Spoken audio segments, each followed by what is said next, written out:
Nosh asked me to dance, so on my first number, actually I asked him and he said, please don't, so that's okay. But I am really, really happy to be here, and I want to thank Dick Poole, who I think it was 5 or 6 years ago introduced me to this great group, and we met for the first time. I think I met Nosh and Hitesh in Aurora, and what an outstanding group of Republicans, and we appreciate your efforts so much. I also want to introduce my wife, or I won't get dinner tomorrow night. There's Perry back there.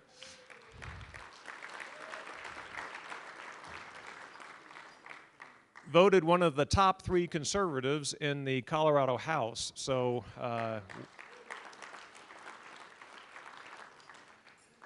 and last, Mike Kaufman, who I hope to join in the United States Congress, and a hero of mine and a hero of many people here for not only his service in the military, but I think it's far more dangerous to serve with those Democrats than it is to serve in Iraq. But Mike is going to be speaking next, and he reminded me that there is seniority in Congress, and so I should finish very fast, and so I will do that. But Perry and I just got back yesterday from Dallas-Fort Worth, where I got a chance to speak, and it reminded me of something, and I told the story there, and I wanted to tell you the story really quickly here. But in 2010, I went down to, when I was running for the United States Senate, I went down to Dallas, and we had a fundraiser for breakfast in the morning, and then an Austin fundraiser at lunch, and then a Houston fundraiser and dinner, and it was just that kind of a schedule, and I know Corey is going through that at this point in time, and I see the bags under Mike's eyes, and so I know Mike is going through it at this point in time also, but I flew in the night before, and I didn't get much chance to get exercise, and so I got changed quickly, and I went to the gym, and there was about a half hour left, and I jumped on the treadmill, and there was those foo-foo kind of treadmills, you know, that have the TVs in them, and then they have the foo-foo headsets to them, and I didn't have the headsets, and so the person next to me did, and I was running and looking at his foo-foo TV, and after about 5 minutes, I looked over, and my picture was on his TV. And underneath my picture was world's worst person. And I can't hear. And so I'm running, and he's running, and I'm running, and he's running. And then about 20 seconds later, I see Keith Olbermann's picture, and then my picture, and the caption, World's Worst American. Now, I didn't know that, but Keith Olbermann must have applied to be the president of the Ken Buck fan club. But I went on and saw the video the other day, and it's amazing. But so this guy is running, and he looks at me, and he looks at his TV, and he's running, and he looks at me, and he looks at his TV, and he hits the button and stops the treadmill. He pulls the plug, and he has a scowl on his face, and he walks away. And up until about 4 days ago, I had no idea what Keith Olbermann said about me at that time. But 4 days ago, I went online and discovered that Keith Olbermann said, VA hospitals are considered among the best in the country. And in sticking to his inflexible Tea Party, privatize everything dogma, Ken Buck proposes screwing it up just to curry a few votes from easily led conservatives. Isn't that great? So Winston Churchill said, the truth is incontrovertible. Malice may attack it, ignorance may deride it, but in the end, there it is. And Mr. Olbermann, in the end, there it is. Thank God for Congressman Mike Kaufman and others who are fighting against what's going on with the VA hospitals. But folks, I heard 4 years ago, and I continue to hear, that there's problems, that veterans are waiting an excessive period of time to be seen, that some veterans that even died waiting to be seen, that the cost overruns at these VA hospitals are just absolutely absurd. And you know what, Keith Olbermann, it doesn't matter how many times you talk about the liberal game plan. The bottom line is that the health care for veterans is not what it should be. The people who have risked their lives to make sure that we have the freedoms that we have deserve the very best. And the folks, the terrorists in Guantanamo are treated better than our veterans. And President Obama, that's an absolute shame. An absolute shame.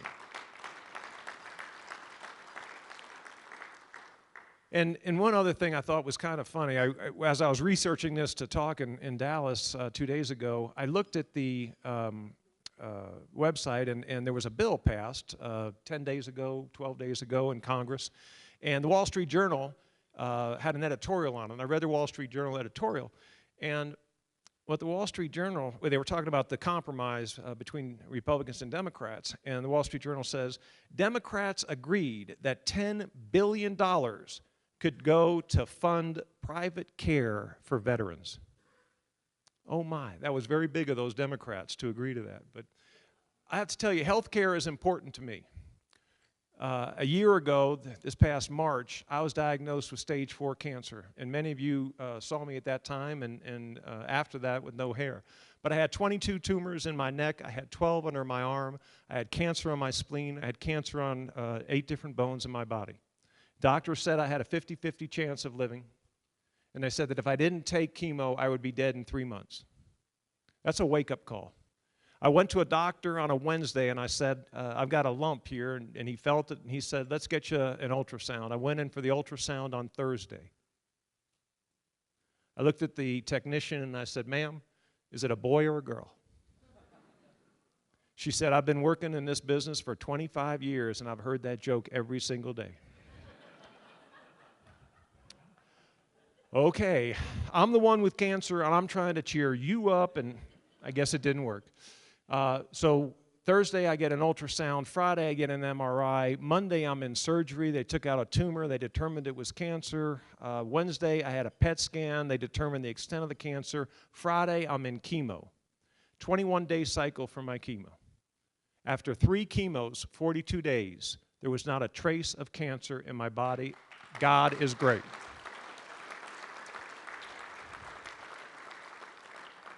The other amazing thing, folks, American medicine is great. And if we allow this president to destroy our health care system because of some liberal agenda, shame on us. I don't know that if in 5 years I would get the treatment that I got last year.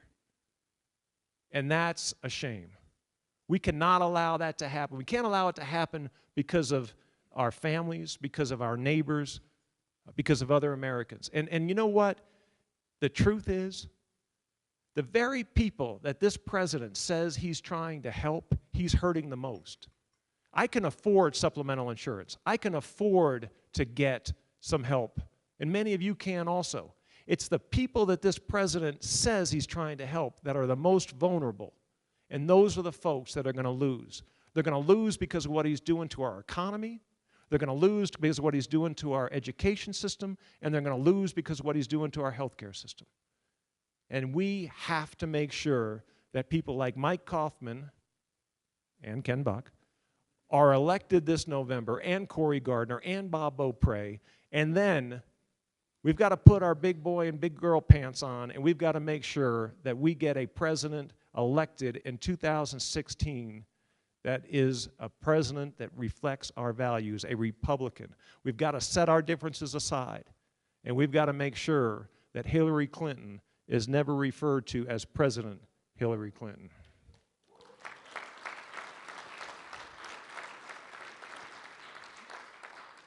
Folks, we've got a lot of great speakers, and I'm looking forward to hearing some also, and I just very much appreciate you folks being here, supporting this great group, and God bless you. Thank you.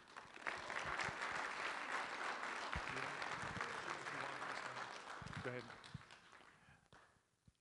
If there are a few questions for Ken Buck, he's ready to take them. But not from that table over there. Okay.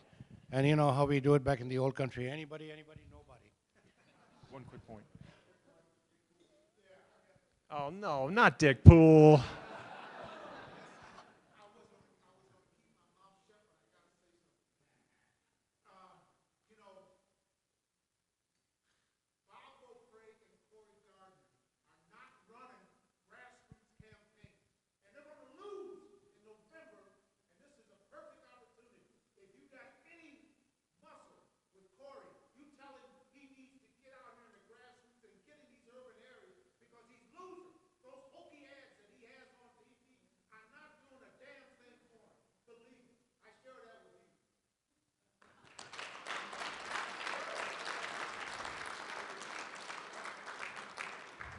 There was a question mark at the end of that, so I'll respond to it. My good friend Dick Poole has just recently come out of his shell and is now expressing his opinions. Dick, I will pass the message on, and I have to tell you, I have heard a number of people that have said they want Corey to come out and start swinging. And I can say this, that Corey, I walked a parade with him this last week in Yuma. He is fed up with what's going on and the lies that are coming out of the Udall camp and the Democrats. And I think you will see a more aggressive campaign. But I will pass the message on to get him in the Denver metro area more. I wanted to mention one thing.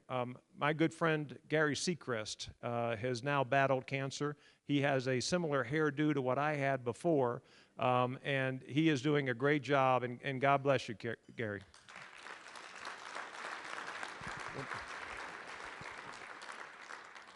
Steve?